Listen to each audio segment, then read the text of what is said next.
Programming ল্যাঙ্গুয়েজের এই উদ্দীপকটা দিকে তাকাও, কি বলছে? বৃত্তের ক্ষেত্রফল নির্ণয়ের অ্যালগরিদম ও ফ্লোচার্ট লিখো। একটু সময় দাও, ক্লাসগুলো বেশি লেন্দি না, খুব শর্ট ক্লাস। এই ক্লাসগুলো তুমি যদি করতে পারো তোমার জন্য অনেক বেনিফিট হবে। তোমরা দেখো হচ্ছে কিছু সময়ের মধ্যে তুমি অ্যালগরিদম ও ফ্লোচার্ট শিখে ফেলছো। তো যারা অ্যালগরিদম ও ফ্লোচার্ট পারে তারা হচ্ছে একটা সিক আনসার করতে পারে। তো তোমাকে ফাইনালি কী করতে হবে? রেজাল্ট ভালো করতে হবে। রেজাল্ট ভালো করতে গেলে তোমাকে একটু সময় দিতে হবে। সো আর এই ক্লাসগুলো খুবই শর্ট, একেবারে ইজি। তুমি বুঝে ট্রাই করো, দেখবো হচ্ছে তোমার জন্য খুব ইজি হয়ে যাবে। সো বলছে যে বৃত্তের ক্ষেত্রফল নির্ণয়ের অ্যালগরিদম ও ফ্লোচার্ট লিখো। তো অ্যালগরিদম ও ফ্লোচার্ট কার বলছে? বৃত্তের ক্ষেত্রফল। কার ক্ষেত্রফল? বৃত্তের ক্ষেত্রফল। তাহলে বৃত্তের ক্ষেত্রফলের সূত্র কি? বৃত্তের ক্ষেত্রফলের সূত্র হচ্ছে পাই আর স্কয়ার। পাই তো কনস্ট্যান্ট, ধ্রুবমান। পাই হচ্ছে কনস্ট্যান্ট মানে ধ্রুবমান, বাট আর হচ্ছে রেডিয়াস মানে ব্যাসার্ধ। আর তোমার কাছে কি লাগবে? জাস্ট আর এর ভ্যালু লাগবে, মানে আর লাগবে। আর মানে কি? রেডিয়াস বা ব্যাসার্ধ লাগবে। তাহলে ইনপুট কয়টা লাগবে? ইনপুট হচ্ছে একটা লাগতেছে। এখানে কয়টা ইনপুট লাগতেছে? একটা। কারণ তোমাকে বলছে বৃত্তের ক্ষেত্রফল। তো বৃত্তের ক্ষেত্রফল সূত্র হচ্ছে পাই আর স্কয়ার। পাই হচ্ছে কনস্ট্যান্ট মানে ধ্রুবমান 3.1416 ওইরকম। আচ্ছা ঠিক আছে, তাহলে আমার কাছে কি লাগবে? শুধুমাত্র আর লাগবে, দ্যাট মিনস রেডিয়াস লাগবে, একটা ব্যাসার্ধ লাগবে। তাহলে ইনপুট কয়টা লাগতেছে তোমার কাছে? ইনপুট লাগতেছে একটা। তাহলে ফার্স্ট অফ অল এটা অঙ্কন করবো হচ্ছে অ্যালগরিদম। তো অ্যালগরিদম তুমি জানো কিভাবে লিখতে হয়। যে স্টেপ 1 তুমি কি করো? স্টার্ট করবা। ওকে, আমি এটা বুঝিয়ে দিচ্ছি।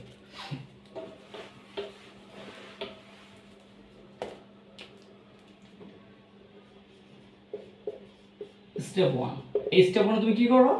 স্টার্ট করে দিও। যে স্টার্ট করি যে কোনো অ্যালগরিদমে। স্টেপ 2 তে হচ্ছে তুমি ইনপুট কালেক্ট করবা। তাহলে তোমার কাছে ইনপুট লাগতেছে কি? একটা ইনপুট লাগতেছে, শুধুমাত্র কি ইনপুট হচ্ছে আর, রেডিয়াস লাগতেছে, ইনপুট আর। স্টেপ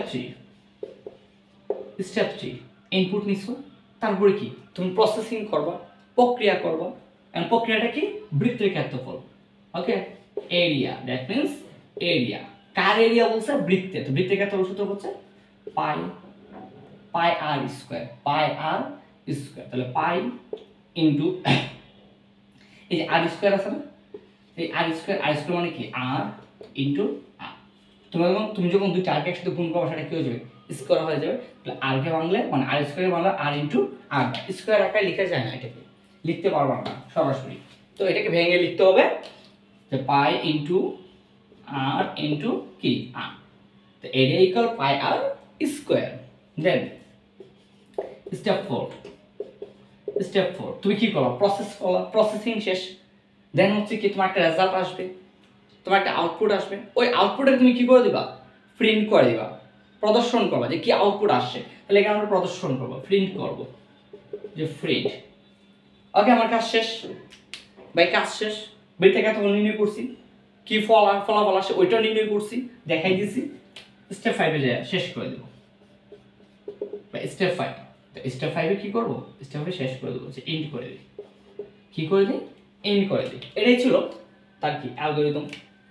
এখন এটা কি অঙ্কন করতে হবে? ফ্লোচার্ট। তো তুমি জানো যে কোনো ফ্লোচার্ট ফার্স্ট ওয়ে হচ্ছে ভাই বৃত্তাকার ডাম্বেল যদি কি দিবা? স্টার্ট দিবা।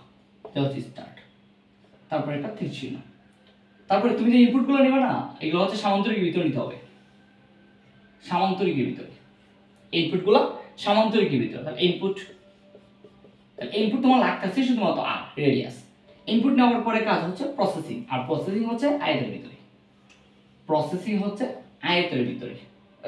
আয়তের ভিতরে। তাহলে প্রসেসিং কি ছিল? Area. Area equal pi into R into কি? আর। এটা ছিল ক্ষেত্রফল দেখাইছো। এখন কি রেজাল্ট আসতেছে? ওইটাও হচ্ছে তোমার প্রিন্টে করবা। প্রিন্ট স্টেপ 4 এই যে প্রিন্ট করবা। প্রিন্ট হচ্ছে আয়তের ভিতরে, প্রিন্ট করে দেবা। ওকে, প্রিন্ট। তারপর হচ্ছে কি? শেষ করে দেবা। শেষটা হচ্ছে ডাম্বেল আকার, বৃত্তাকার ডাম্বেল। তাহলে এটাই ছিল একটা বৃত্তের ক্ষেত্রফল নির্ণয়, অ্যালগরিদম এবং কি ফ্লোচার্ট।